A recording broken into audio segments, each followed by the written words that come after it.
Assalamualaikum warahmatullahi wabarakatuh. Bertemu kita sekali lagi dalam program Secawan Teh. Dalam tempoh 1 hari atau 2 hari lagi, seluruh umat Islam akan menyambut Aidilfitri selepas kita berpuasa selama 30 hari.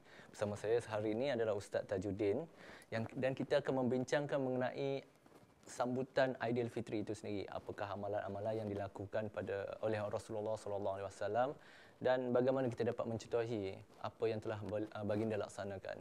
Jadi tanpa membuang masa, Ustaz, dalam tak sampai saya ingat dalam mungkin hari Ahad ni kita dah menyambut Aidilfitri, Ustaz. Jadi orang cakap Aidilfitri ni adalah hari untuk bergembira.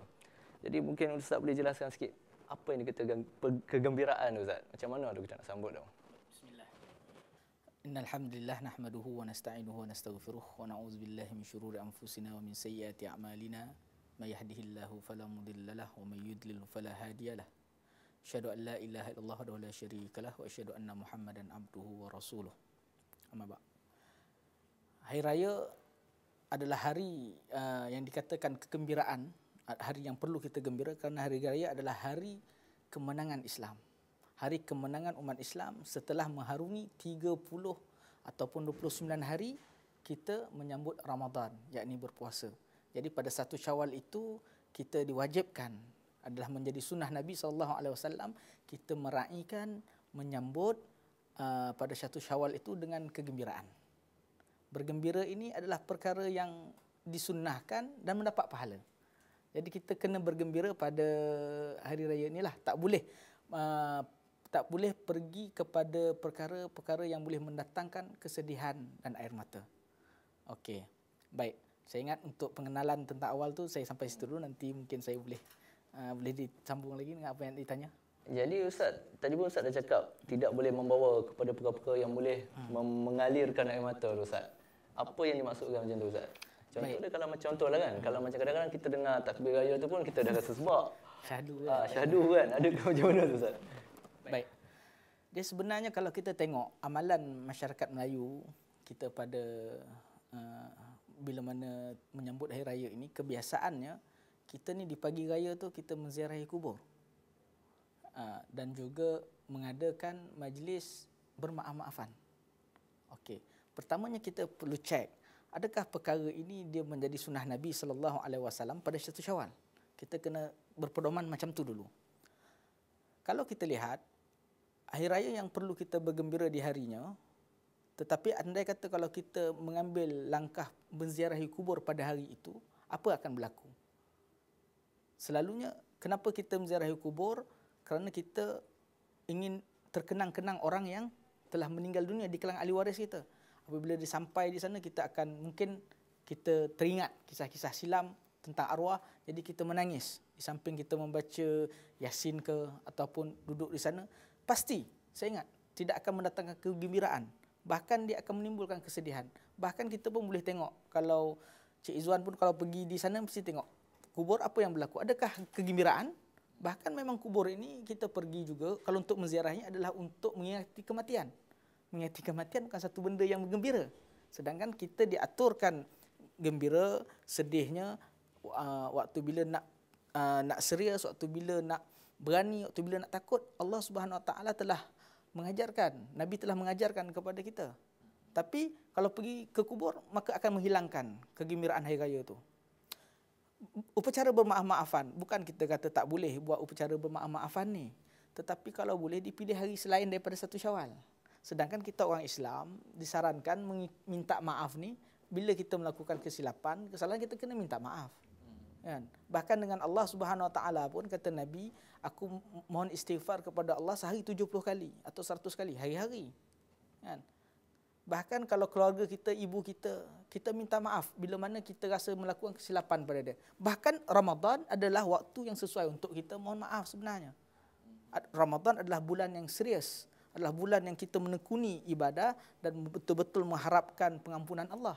Bahkan di situ kita boleh ambil peluang untuk memohon maaf kepada ahli keluarga kita. Tapi kalau kita dibuat pada 1 Syawal, pada pagi itu, apa yang akan berlaku? Sedih, menangis. Kan? Kenapa kita pilih hari itu? Ada 365 hari. Kenapa kita pilih menziarah kubur pada hari itu?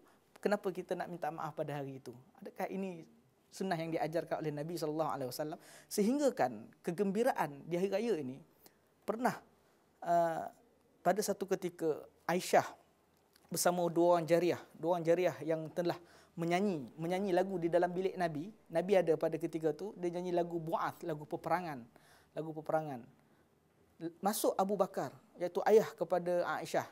Dia kata kepada Aisyah, amizmaru syaitan fi baitin Nabi, apakah di rumah, adakah seruling syaitan di dalam rumah Nabi? Maksudnya Abu Bakar dia tegur Aisyah kerana menyanyikan lagu di sisi Nabi. Lepas tu Nabi tengok, pandang kepada Abu Bakar, Nabi kata, da'huma ya Abu Bakar, biarkan mereka wahai Abu Bakar. Inni likulli qaumin 'idan wa hadha 'iduna. Sesungguhnya setiap kaum itu ada perayaannya dan hari ini adalah hari raya kita.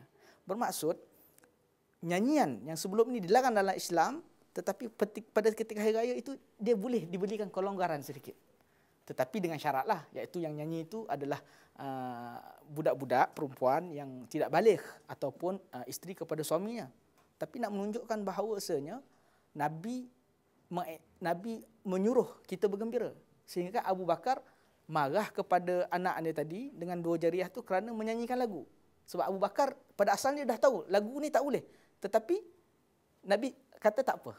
Untuk hari ni tak apa. Jadi itu yang perlu kita tahu untuk terus kekal supaya hari raya itu adalah hari yang gembira, bukan hari yang bersedih. Ustaz, selain daripada macam Ustaz cakap nyanyian tu, apa lagi kalau kita ikut cara Nabi dululah, macam mana Nabi merayakan satu Syawal ni? Okay, baik. Sebelum saya pergi kepada macam mana, baik, di antara yang perlu kita perhatikan, di antara sunnah-sunnah hari raya yang kita tinggalkan sebenarnya, bagaimana Nabi SAW berhari raya. Pada pagi itu kita disunatkan, telah sahih daripada hadis Nabi SAW yang banyak tentang Nabi mandi dulu sebelum keluar, pergi ke musalla untuk solat hari raya. Nabi mandi dan Nabi mengenakan wangi-wangian dengan baju yang indah dan cantik. Jadi kita pun kena pakai baju cantik dan indah. Tapi alhamdulillah, yang ni orang Melayu dah tak tinggal. Dia beli baju baru kan, dia beli baju yang cantik, tak ada masalah. Nabi keluar berjalan kaki menuju ke musalla. Yang ini tempat nak solat tu. Jalan kaki. Kita naik kenderaan kan. Tapi kalau dekat, saya ingat, maksudnya lebih kurang kalau dalam 700 meter ke 800 meter, kalau mampu kita jalan kaki. Kerana Nabi tak pernah naiki kenderaan. Okey, kita jalan menuju ke tempat musalla dan sambil bertakbir.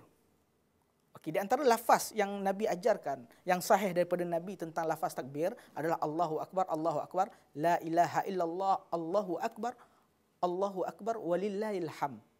Itu lafaz yang ringkas yang Nabi ulang-ulang ketika berjalan menuju ke musalla.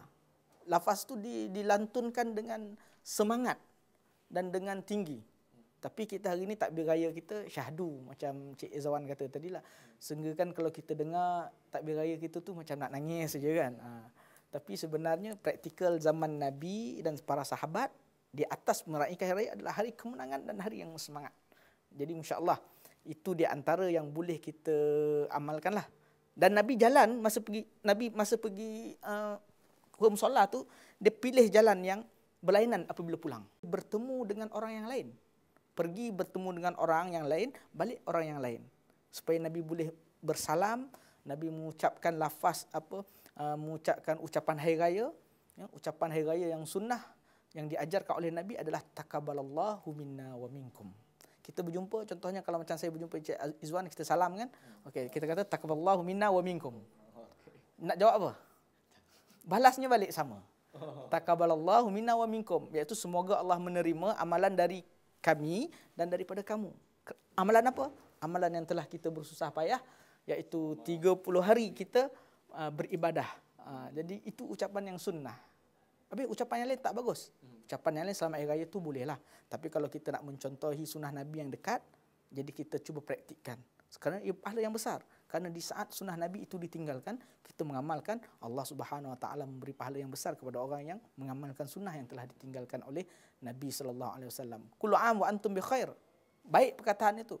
Tetapi daripada penelitian, pengkajian, kalimah itu sebenarnya datang daripada orang Arab yang beragama Kristian. Bila mana masuk hari Natal, dia mengucapkan sesama mereka, kullu am wa antum bi khair. Jadi kita tak payahlah tasyabuh dengan mereka. Kita gunakan kalimah yang Nabi dan para sahabat ucapkan, insya-Allah. Ustaz, yang ini saya ingat ini pun satu anggapan Ustaz. Orang cakap kalau dah puasa sebulan tu raya pun sebulan juga, 30 hari juga. Betul ke Ustaz? Kalau puasa sebulan, sebenarnya Syawal tu 30 hari je lah.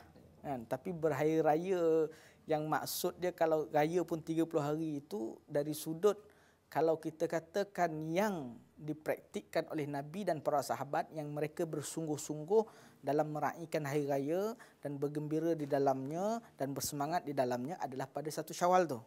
Hari itu. Kan? Hari yang pertama itulah. Adapun yang selepas itu adalah kita mensusulilah dengan kita menyambung daripada kebaikan, yakni menziarahi saudara mara, bertemu ataupun para sahabat kita nak beri makan kepada kita, ita'amut ta'am, open house dan sebagainya. Itu kita raikan di atas perkara tersebut, tapi bukanlah dimaksudkan dengan 30 hari kita kena hari raya. Susahlah kalau dibenarkan kita pada satu hari raya itu untuk para anak-anak kecil untuk menyanyi, janganlah pula disambung pula dengan kita berkaraoke pada raya kedua, ketiga dan seterusnya kan. Jadi itu tidak menepati daripada ajaran yang telah Nabi ajarkan. Okey Ustaz, ini mengenai soal amalan pula Ustaz. Sepanjang Ramadan ni kita memang banyak buat amal yang sunat, kita banyak mengaji Quran, kita banyak berzikir, solat sunat. Jadi macam mana Ustaz cara kita nak bawa amalan yang kita telah tanam selama sebulan ni selepas Aidilfitri tu? Kita nak teruskan yang tu Ustaz. Okey, baik. Kalau untuk kita pada sebulan Ramadan ni mungkin kita mengubah banyak perkara kan. Banyak perkara dengan kita meningkatkan amal soleh, ya, kita melakukan kebaikan. Jadi kalau kita nak membawanya terus ke depan setelah Ramadan, dia tidak ada cara lain melainkan kita kena berazam supaya kita melaksanakan selain daripada Ramadan itu perkara-perkara yang kita lakukan dalam Ramadan itu kepada bulan-bulan yang lain. Contohnya dalam hal apa? Dalam hal sedekahnya, kita kena teruskan pada bulan-bulan yang lain.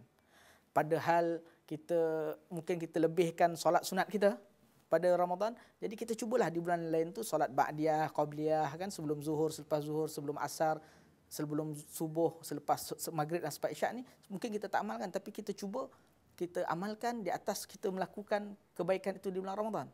Contoh kalau orang yang sokok barangkali, dia boleh berhenti waktu bulan Ramadan tu. Tapi kenapa dia tak boleh berhenti juga di bulan yang lain? Mungkin dia boleh sambung kebaikan tu, keazaman dia, insya-Allah.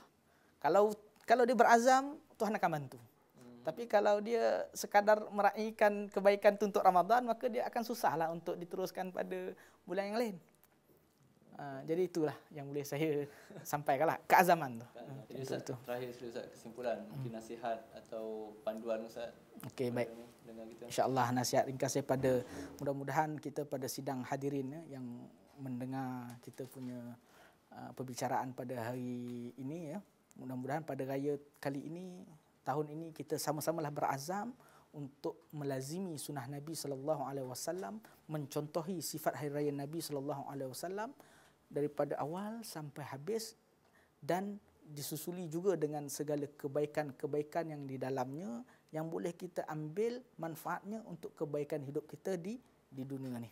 Ya, jadi dalam masa yang sama juga di atas kesempatan ini saya ambil ucapan hari raya lah. Saya ingat insya-Allah walaupun hari raya ni tak masuk lagi, tapi ditangguhkan ucapan ini untuk pada hari raya itu dengan ucapan taqabbalallahu minna wa minkum, ya. Semoga Allah menerima amalan daripada kami dan juga daripada kamu, dan semoga Syawal kali ini kita bersama-sama bergembira di kalangan sanak saudara dan kaum muslimin, insya-Allah.